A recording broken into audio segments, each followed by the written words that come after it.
Hey guys, and welcome back to the Tryhard Workshop. Our kill team board is complete, but before we can get stuck into playing, we need to complete our final objective marker. So far we've got the Servitor Complex, which, when successfully hacked, gives your team a chance for reinforcements each turn. The Thunder Warrior, who wanders the map with a Custode's profile, so is super dangerous, but he can be killed or captured for stat bonuses. Finally, on today's project, we have the Imperial Shrine and Guardians, which can be saved or desecrated to bank some reroll dice.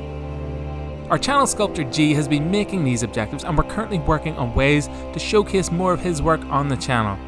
So if you enjoy this type of content, consider supporting the channel with a sub.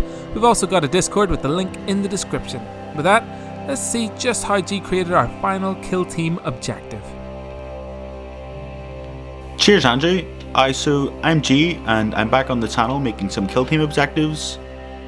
This isn't the cutting edge of sculpting, but there will be some neat techniques in the video today.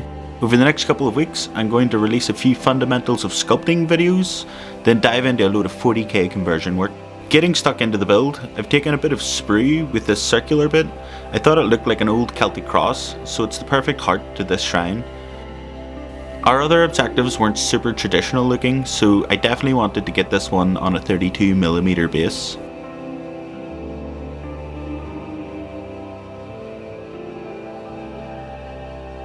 I don't want to get into the deep dynamics of sculpting in this video, as next week I'm going full deep dive into those techniques, plus we've a great bit on sculpting bases later in the video.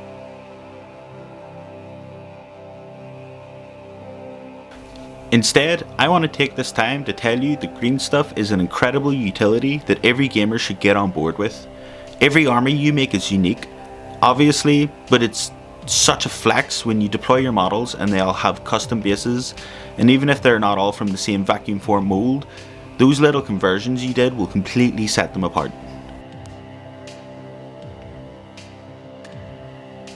Speaking of which, once we've got the roof shingles and some embellishment to paint gold later, it's time to get this whole thing painted white and put to the side. Okay, so we've got these Sisters of Battle we're using as Shrine Guardians. They'll need bases as dank as the shrines. When it's all done, the three will look like a mini diorama on their own. We're just going to get a big wad of putty and begin mashing it onto the base. You don't need to be graceful with this one, just get on it. You do want to keep your levels in mind. I want this base to look like a step, like the model is walking down some cathedral stairs. To achieve that, while smashing, I leave one side raised.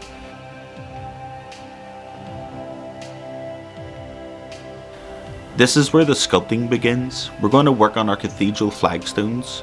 I took a blade and ran vertical lines along the base. This is where the sculpting begins. We're going to work on our cathedral flagstones. I took a blade and ran vertical lines along the base.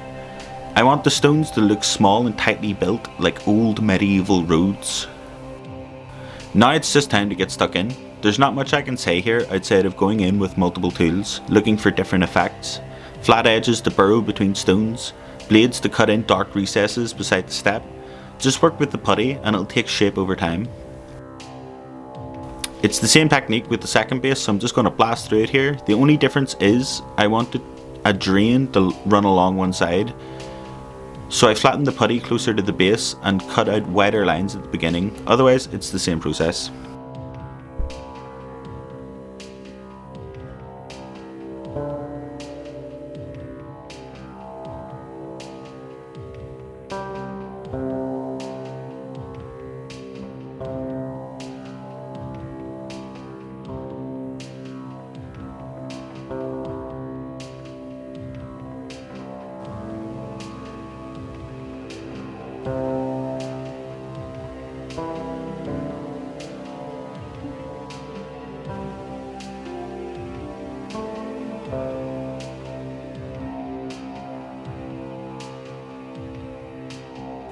Being a terrain channel, we needed some miniature pieces of terrain on each base.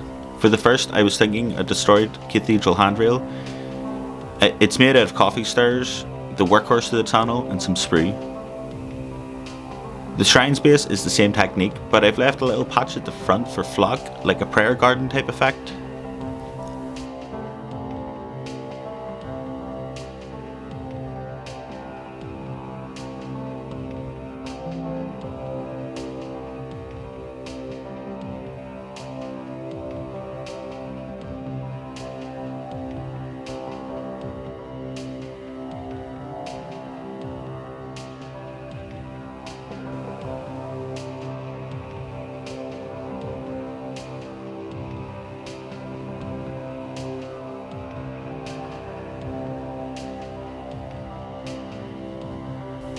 Painting these is super simple. First up, Wraithbone.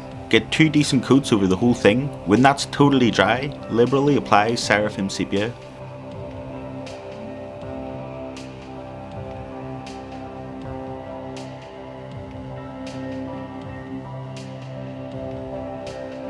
Once that's done, mix a little pallid witch flesh or a really light beige colour and Wraithbone, the base cream colour, and give the whole thing a decent dry brush. High brush, Jesus.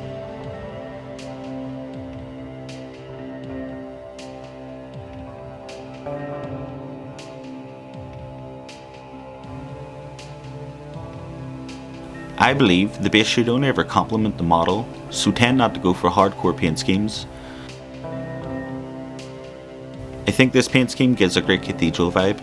Speaking of which, the shrine itself begins with basing the inside Balthazar gold, trimming with Retributor armour, Mephiston red for the roof and Mournfang for the wood. After that, everything is once again drenched in Seraphim Sepia or flesh tone. For a full breakdown of this bronze technique, check out my Thunder Warrior video from a few weeks back. Finally, use the next step up in brightness for each colour and give it a highlight. Once complete, detach from cork and glue everything in place. And there you go, look at those cathedral steps. I feel like this is the Sisters of Battle stepping in on some heretical church to the false emperor, burning the place down. Gnarly stuff.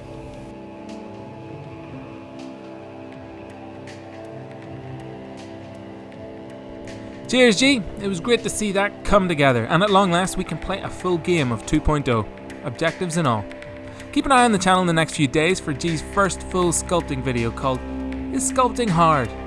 Here's a spoiler. No, it's not. So until then, try hard.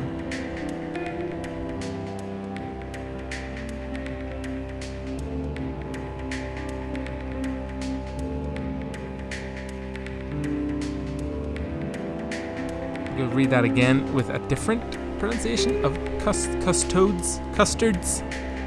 Captain Custard.